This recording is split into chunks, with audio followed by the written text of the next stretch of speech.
कभी कभी ऐसा होगा कि मार्केट जो ना यहाँ आएगी, मैं निकलूंगा और उसके बाद मार्केट अपसाइड की तरफ चली जाएगी। और जब मैं एक बार ऐसा कर लूंगा ना कि अपनी पोजीशन मैं यहीं पर एग्जिट कर दिया करूंगा, तो मुझे हर बार डर लगेगा और हर बार मैं यही करूंगा कि अपनी पोजीशन यहीं कर दूंगा। तो क्यों मेरी ये आदत बन चुकी होगी, ये मेरे अंदर डर पैदा हो चुका होगा कि मुझे यहाँ निकल जाना है जब मार्केट नीचे को आती दिखेगी।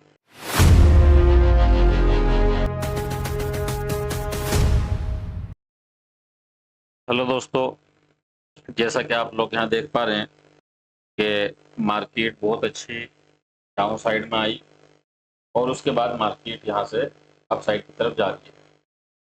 तो यहाँ जो है हम लोगों की एंट्री हो चुकी है कॉल साइड की, जैसा कि आप लोग यहाँ देख भी पा रहे हैं। और ये जो टारगेट है मेरा 100 पॉइंट का टारगेट है फिलहाल।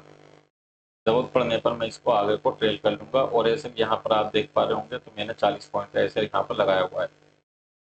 अब यहाँ जो एंट्री का रीज़न है वो मैं आप लोगों के साथ शेयर करूंगा ताकि आप लोगों की समझ में आए कि एंट्री किस तरह से की जाती है और क्यों होती है। क्योंकि जब तक आप लोगों को ये समझ में नहीं आएगा कि एंट्री क्यों की जाती है और कहाँ की जाती है, तो आप हमेशा गलती ही करते रहेंगे और जब गलती करते रहेंगे तो लॉस करते रहेंगे। और एक दिन आप ट्रेडिंग छोड़ देंगे ये कहकर कि ट्रेडिंग गैम्बलिंग होता है, ये जुआ है, कुछ भी आप तरह से बोल सकते हैं। लेकिन देखिए मैं आप लोगों को एक चीज बताऊं, कोई भी चीज जब तक के आप उसके अंदर एक्सपर्ट नहीं हो जाते वो आपके लिए नुकसान की चीज ही होगी। मान लीजिए अगर आप बाइक चलाना चाहते हैं और आपको चलानी नहीं आती और आप जब उस पर को चलाएंगे बिना सीखे तो आप गिरेंगे और चोट खाएंगे और उसके बाद आप कहेंगे यार ये बाइक चलानी बिल्कुल बेकार है।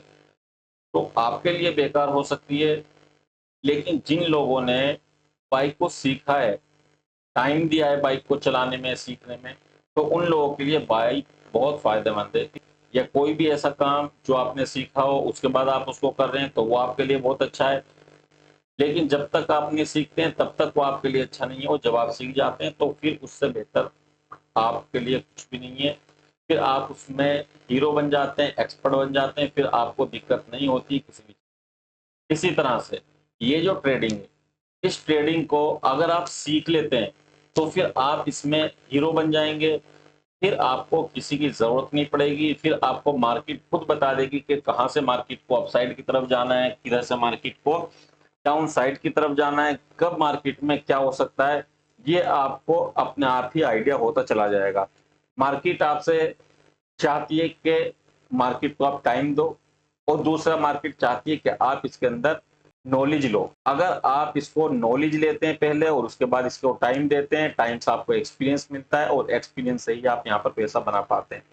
अगर आपके पास एक्सपीरियंस नहीं है और आप जो है सिर्फ आते हैं और जो है यहाँ पर बाय और सेल करना चाहते हैं या कर रहे हैं, तो फिर आप नुकसान कर रहे हैं, आपको उस नुकसान से कोई नहीं बचा सकता फिर। तो जैसा कि आप लोग देख पा रहे हैं कि यहाँ जो है हम लोग की एंट्री हुई और उसके बाद मार्केट अप साइड की तरफ गई है और नीचे आ रही है। अब यहाँ जो है ना कुछ लोग ऐसा करते हैं कि वो जो ना एग्जिट कर देते हैं अपनी पोजीशन की, और मार्केट तो नीचे जाने लगी। अब देखिए मैं आप लोगों को समझा देता हूँ कि मार्केट नीचे क्यों जा रही है, क्या वजह हो सकती है। क्योंकि देखिए अगर मैं जो है इस जोन को यहाँ से यहाँ लगा दूं तो यहाँ भी ये जोन बहुत परफेक्ट है। मैंने अपने स्टूडेंट्स को सिखाया और उन लोगों को बताया कि देखिए जोन जो है ना, एक जगह अगर आप फिक्स कर लेते हैं, यानी कि मैंने जोन यहाँ पर फिक्स कर दिया जहां पर अभी है, तो इसका मतलब ये नहीं है कि ये जोन हटाया नहीं जा सकता। इस जोन को हम हटाकर दूसरी जगह भी लगा सकते हैं, और अगर नहीं भी लगाते हैं ना तो हमें कम से कम ये आइडिया जरूर लगा लेना चाहिए कि देखो मार्केट अगर यहाँ से रिवर्स हो रही है ना, मार्केट नीचे आ रही है, तो इसका रीजन है। और रीजन क्या है कि अगर हम इस जोन को यहाँ से यहाँ की तरफ शिफ्ट करेंगे तो हमें पता चल जाएगा कि मार्केट ने जो है ना यहाँ पर रेजिस्टेंस लिया है, और जब यहाँ रेजिस्टेंस लिया है तो जाहिर सी बात है कि मार्केट नीचे आएगी, फिर दोबारा से उन लोगों को इनवाइट करेगी और उसके बाद फिर दोबारा से उन लोगों के एसएल खाएगी, या फिर उन लोगों को डरा देगी, वो लोग अपनी पोजीशन से एग्जिट कर जाएंगे और उसके बाद मार्केट इस तरह से फिर रॉकेट हो जाएगी, यानी कि अपसाइड की तरफ चली जाएगी। अब यही कहानी जो है सेम यहाँ हुई है, बिल्कुल इस जोन पर, यहाँ पर। यहाँ भी आप लोग देखेंगे कि मार्केट ने इनवाइट किया है इधर भी, फिर मार्केट ने यहाँ इनवाइट किया है, फिर आप देखेंगे कि मार्केट ने इस जगह पर भी इनवाइट किया है। तो मार्केट ने यहाँ लोगों को फंसाया है और इनवाइट किया है पुट साइड के लिए, यानी कि डाउन साइड के लिए। अब जब वो लोग डाउन साइड जाएंगे तो जाहिर सी बात है मार्केट उन लोगों को डाउन साइड की तरफ लेकर जाना नहीं चाहेगी और मार्केट उन लोगों के एसएल खाने के लिए अप साइड की तरफ ही आना चाहेगी। ये जो मैं आप लोगों को बता रहा हूँ ये चार्ट ट्रेडिंग का लॉजिक मैं आपको समझा रहा हूँ कि चार्ट ट्रेडिंग में क्या देखा जाता है, किस तरह से हम लोगों को ट्रेड आइडेंटिफाई की जाती है, किस तरह से चार्ट को रीड किया जाता है, किस तरह से समझा जाता है कहाँ मार्केट किसको फंसा रही है। तो यही सारी चीजें चार्ट ट्रेडिंग के अंदर सिखाई जाती है और यहाँ भी जो है ना मैं आप लोग को वो टिप्स दे रहा हूँ जिससे कि आप लोग इनको सीखें समझें और इस तरह से जो ना करते करते आप लोग एक अच्छे ट्रेडर बन जाएंगे। तो यहाँ जो ना मैं आप लोगों को अब एक चीज और समझा देता हूँ।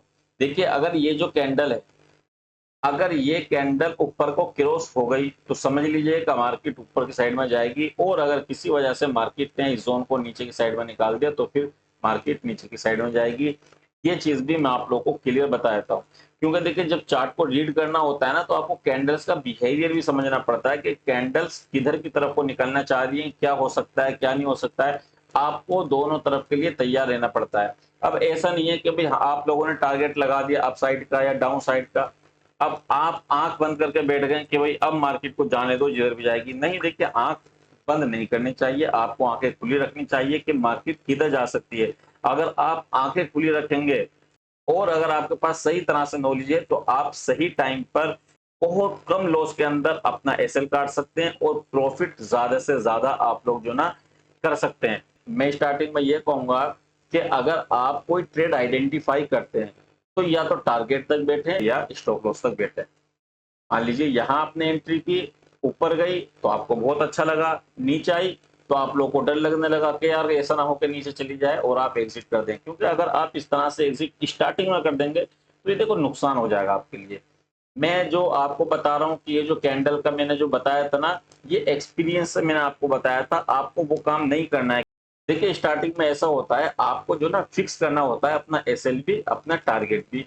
अगर आप इस तरह से काम करोगे ना तो मुझे जहां तक उम्मीद है कि वो बहुत अच्छा रहेगा आप लोगों के लिए। लेकिन अगर आपकी ये आदत बन गई ना मिनटों में घुसे और मिनटों में निकल गए तो फिर वो जो ना नुकसान आपको बहुत ज्यादा दे जाएगी। तो इसलिए मैं चाहूंगा कि आप ऐसा काम ना करें। तो फिलहाल आप जैसा कि देख पा रहे हैं कि मार्केट जो ना रॉकेट हो चुकी है। देखिए दो ही कैंडल में कितना जबरदस्त मोमेंटम इसने दे दिया है, लगभग 50-60 पॉइंट का तो इसने दे दिया यहाँ पर और ये हमारा 100 पॉइंट का टारगेट यहाँ कंप्लीट हो जाएगा। हम होल्ड करेंगे इसको, टेंशन नहीं है। अब देखिए ऐसी कंडीशन में करना हमें यही होता है कि जब हम लोगों का एसएल यहाँ था, ठीक है, अब हम लोगों ने एसएल कहाँ लगा दिया, यहाँ पर। अब अगर मार्केट किसी वजह से नीचे आ भी जाती है ना तो कम से कम नुकसान तो हमारा नहीं करेगी, इतना तो कंफर्म है, क्योंकि हम जो है ब्रोकर चार्ज भी इससे ले लेंगे और थोड़ा बहुत प्रॉफिट भी ले लेंगे। मैं ये कहता हूँ प्रॉफिट ना भी मिले, ब्रोकर चार्ज निकल जाए, कॉस्ट टू कॉस्ट निकल जाओगे, ये भी बहुत अच्छा है। तो हमेशा जो है ना आप लोगों को आंखें तो जरूर खुली रखनी है और आप लोगों को ऐसा भी नहीं सोचना कि मार्केट नीचे नहीं आ सकती। ठीक है, मार्केट नीचे आ सकती है, आप लोग अपने एसएल तक बने रहें और मार्केट अगर नीचे आए तो निकल जाए, ना आए तो आपको फिर ये अच्छा खासा टारगेट हो सकता है, यहाँ तक का भी टारगेट ये दे दे। तो फिलहाल हम इसको चलने देंगे, देखते हैं क्या होता है। एसएल होता है, टारगेट होता है, हम तो देखो बुक करेंगे तो यहाँ पर करेंगे यानी कि कोस्ट टू कोस्ट। यहाँ पर तो खैर अच्छा खासा प्रॉफिट हो रहा था, अब यहाँ आ रहा है तो देखो जाहिर सी बात है प्रॉफिट तो कम होगा, ठीक है ना, लेकिन लॉस नहीं होगा, इतना कंफर्म है। तो हम वेट करेंगे, निकल के भागेंगे नहीं कि भाई हम सोचे कि भाई हमें कुछ भी नहीं मिलेगा यहीं निकल जाओ। तो भाई अगर ऐसे निकल जाते ना तो आदत खराब हो जाती है। तो आदत खराब नहीं करनी है, ट्रेडर की आदत यही होनी चाहिए कि वो अपना जो है ना एक एसएल फिक्स कर ले, वो एसएल पर निकले, या फिर वो अपना टारगेट फिक्स कर ले, उस टारगेट पर निकले। तो फिलहाल हमने अपना एसएल फिक्स कर लिया है और टारगेट भी हमारा फिक्स है, तो चलने देते हैं। अगर नीचे आएगी तो एग्जिट कर देंगे और अगर हम लोगों को टारगेट देगी तो ये बहुत अच्छी बात हम लोगों के लिए होगी, ठीक है ना। तो इसको चलने देते हैं, जैसा भी होगा आगे मैं आप लोगों के साथ शेयर करूँगा। तो दोस्तों जैसा कि आप लोग देख पा रहे हैं यहाँ हम लोग अपनी पोजीशन एग्जिट कर चुके हैं, क्योंकि मार्केट वहां तक आ गई जहां तक हमने सोचा था और यहाँ से ज्यादा हम मार्केट को नहीं दे सकते, क्योंकि जितना मार्केट ने हमें दिया था उतना मार्केट हमसे ले चुकी है। यानी कि थोड़ा बहुत हमारे पास बचा है जो हमने ब्रोकर के लिए निकाल लिया है, वो हम मार्केट को फिलहाल नहीं देंगे। देखिए अब आपको लग रहा होगा ऐसा कि भाई मैं अपनी पोजीशन यहाँ भी एग्जिट कर सकता था, यहाँ भी कर सकता था, यहाँ भी कर सकता था, तो मैंने वेट क्यों किया यहाँ तक का। अब देखिए मैं आप लोगों को एक चीज बताता हूँ। ऐसा ज़रूरी नहीं है कि मार्केट जो है ना हमेशा आपको इस तरह से मोमेंटम देगी, समझ रहे हैं? कभी-कभी ऐसा होगा कि मार्केट इस तरह से चलेगी, नीचे आएगी, फिर आएगी, फिर नीचे आएगी, फिर आएगी, फिर नीचे आएगी और इस तरह से फिर आपको टारगेट मिलेगा। लेकिन अगर आप हर बार ऐसा ही एक्सपेक्ट करते हैं कि भई मुझे हर बार इसी तरह का टारगेट मिले तो ये पॉसिबल नहीं हो सकता। कभी-कभी इस तरह की मार्केट में भी आपको होल्ड करनी पड़ेगी अपनी पोज़ीशन। और यहाँ क्या हुआ है देखो, मार्केट अपसाइड की तरफ निकली है, कोई शक नहीं, बहुत अच्छा प्रॉफिट भी दिया है, लेकिन नीचे आ गई। अब कभी-कभी ऐसा होता है कि मार्केट जो है ना इस तरह से जाती है, नीचे आती है और उसके बाद फिर अपसाइड की तरफ निकल जाती है। यहाँ मार्केट नीचे आ गई, कोई दिक्कत नहीं है, हमारा क्या लेकर गई? कुछ भी नहीं, बल्कि हमें तो देकर ही गई है।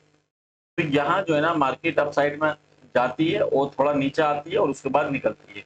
अगर किसी वजह से मैं इस तरह से सोचता कि मैं यहाँ एग्ज़िट कर दूँ या यहाँ पर एग्ज़िट कर दूँ, तो हो सकता है कि आने वाली जो ट्रेड मेरी हो, वो जो है इस तरह से नीचे आए और फिर मैं यहाँ पर एग्ज़िट कर दूँ और यहाँ से वो ऊपर की साइड में चली जाए। तो इसका मतलब कहीं न कहीं ये होगा कि ये जो ना मेरी आदत खराब हो जाएगी कि मैं जो ना डर की वजह से यहीं अपनी पोज़ीशन एग्ज़िट कर दूँगा।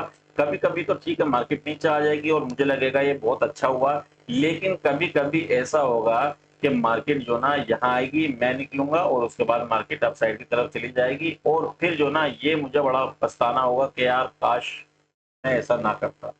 और जब मैं एक बार ऐसा कर लूँगा ना कि अपनी पोजीशन मैं यहीं पर एग्ज़िट कर दिया करूँगा, तो मुझे हर बार डर लगेगा और हर बार मैं यही करूँगा कि अपनी पोजीशन यहीं कर दूँगा, चाहे मार्केट अपसाइड की तरफ चली जाए।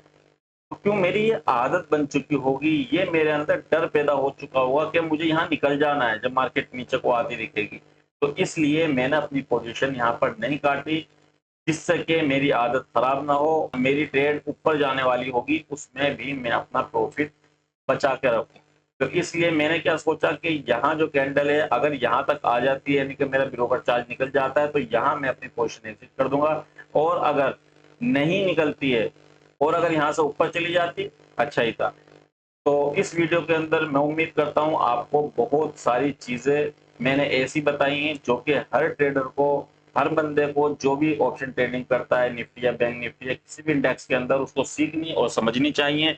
तो अगर आपको इस वीडियो के अंदर कुछ सीखने को मिला हो तो आप ज़रूर वीडियो को लाइक करें, शेयर करें और हमारे यूट्यूब चैनल को सब्सक्राइब करें। ठीक है, मिलते हैं नेक्स्ट वीडियो में। Okay, bye.